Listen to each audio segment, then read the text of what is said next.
Welcome back, guys, to another episode of the Canadian Watch Monkey. And today we're going to be discussing a watch that I recommended to a friend of mine that was looking to buy their first decent mechanical watch. And one of the brands that came to mind instantly was Orient. Another one was Hamilton, Seiko. These were some of the brands that were running through my head. So I started searching Marketplace, trying to find a good deal for my friend. And lo and behold, this came along, and it was the Orient inside the box here, which you're going to see in a sec. But he wound up picking up this watch at a really great deal. I think the seller was asking $130 or $140 Canadian for it. Translates to just a little over $100 US. But anyway, so I said to him, I said, you know what, if you can grab that watch and it's in, like really good condition, I would be grabbing it for sure. And I said, if you don't like it, I'll take it off your hands. I was pretty confident that he was going to like it. So anyway, let's take a look and see what we have in the box here. And there you go. So here it is. The watch has actually got like a cult following. It's super popular. And it's the Orient Bambino.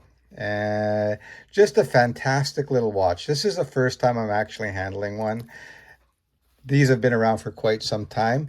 Now, you can see that the watch is really nice looking. I'm going to just zoom in just a little bit for you guys so you can have a better look at it. So there's the dial there. You can see it's using the Roman numerals. And it has a date function as well right there that can be adjusted. And by the way, this movement is hackable. So what that means is if you pull out the crown to its furthest point, it's going to stop ticking. And then if you push it back in, it starts ticking again. So as I mentioned to you, this particular watch has the Roman numerals. And it comes in other variations, color dials, and that type of thing. But this combination here, I think, is one of the nicest looking. And what makes it really so nice is that you can see that the Roman numerals here are done in kind of a rose gold. I don't know if the camera is picking that up or not. But against that kind of ivory white face, really stands out nicely. Now, you have to note, too, this is considered to be more of a dress type watch. So it has no lume. And actually, for a traditional dress watch, this is a little bit on the larger side. Let's just take a quick measurement of this watch here. I think it's about 40, if I remember correctly. Okay, and so you can see there, it's just coming at slightly over 40. I think officially it's 40.5, but I'm coming at 40.7, close enough. This does not have a display back. It has what's referred to as a screw down closed back. Just let me wipe that down too. You can see that the watch is really in nice shape. So you see there, it has some writing on the back, and you can see it's produced by Epson. It does have some water resistance. I think this is rated to either 50 or 100 meters. Again, I should have checked, but you can find a lot of reviews on this. A really good review is done by Teddy Baldessar. He does a fantastic review on it, and this is actually one of his favorite watches too. So what's really cool about this watch is, as I've mentioned, it's kind of become like a cult favorite because it's its own thing. It's not a replica or homage. It's its own thing. And anyone that's into watch collecting, even higher end watches, they love this watch for what it represents. It's a beautiful watch. It has its own in-house movement, which is very rare because most of the watches have like someone else making their movements for them.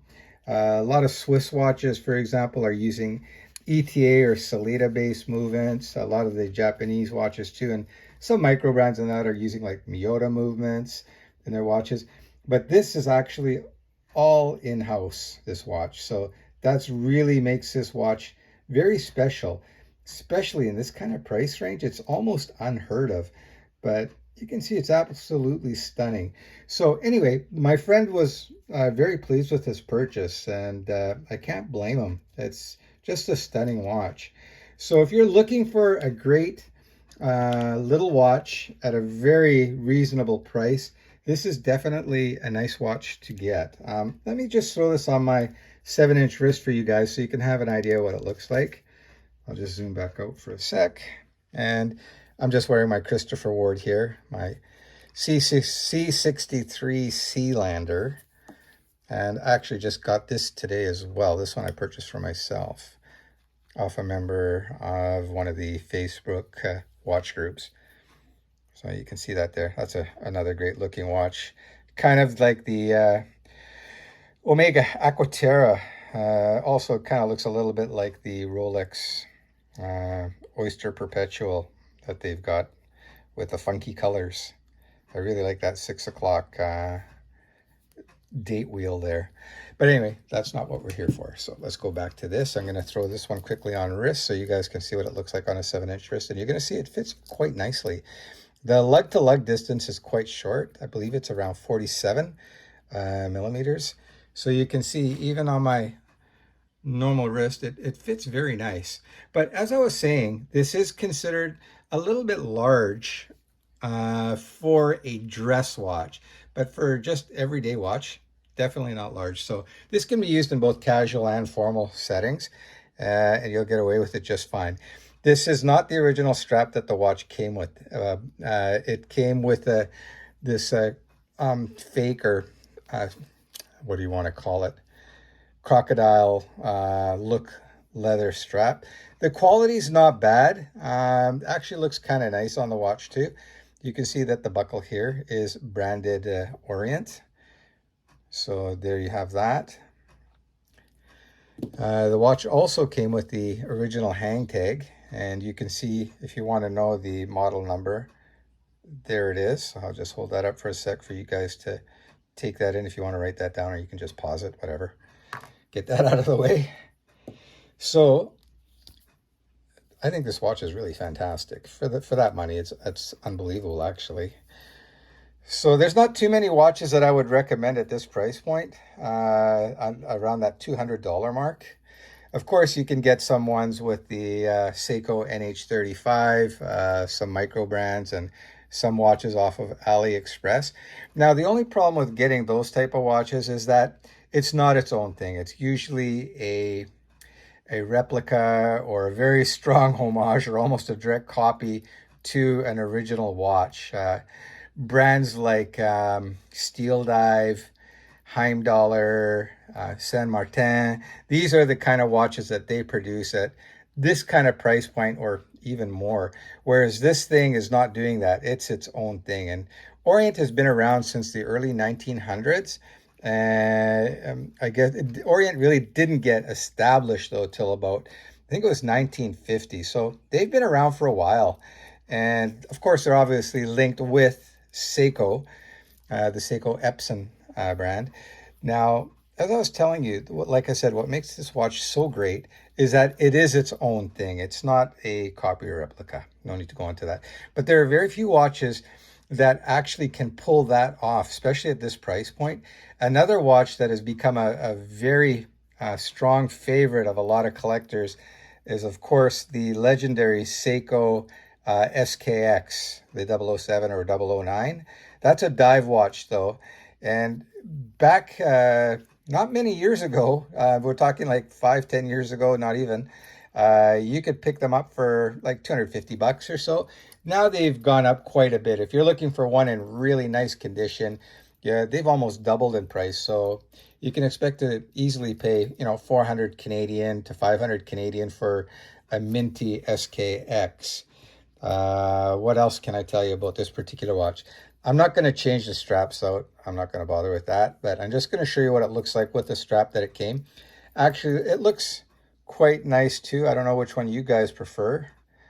It looks, I guess, a little bit more dressy with the alligator style strap, as opposed to this nice kind of a tan honey leather, nice thick strap. But yes, if you guys are looking for a watch in that $200 mark, you will not go wrong with the Orient Bambino. I will leave a link in the description to Teddy Baldassar's review of this watch. And so you could take, he'll be able to give you a little bit more better information than I will. But yeah, there you guys go. There's a nice close up again. And like I said, by the way, this is version 2, series 2, with the rose gold indices. Okay, in the Roman numeral, which is my favorite. They've got some other styles as well, but this is the one I would consider getting if I were to get an Orient. So there you have it, guys. Just a great little automatic watch that's all made in-house for in around that $200 mark. How can you go wrong? You really can't. Anyway, that's it from the Canadian Watch Monkey. I hope you enjoyed that episode. And please consider liking and subscribing so you never miss another episode of the Canadian Watch Monkey. I really appreciate any comments you guys leave, hopefully positive ones. And yeah, that's it. Have a good night, and we'll see you on the next one. Take care.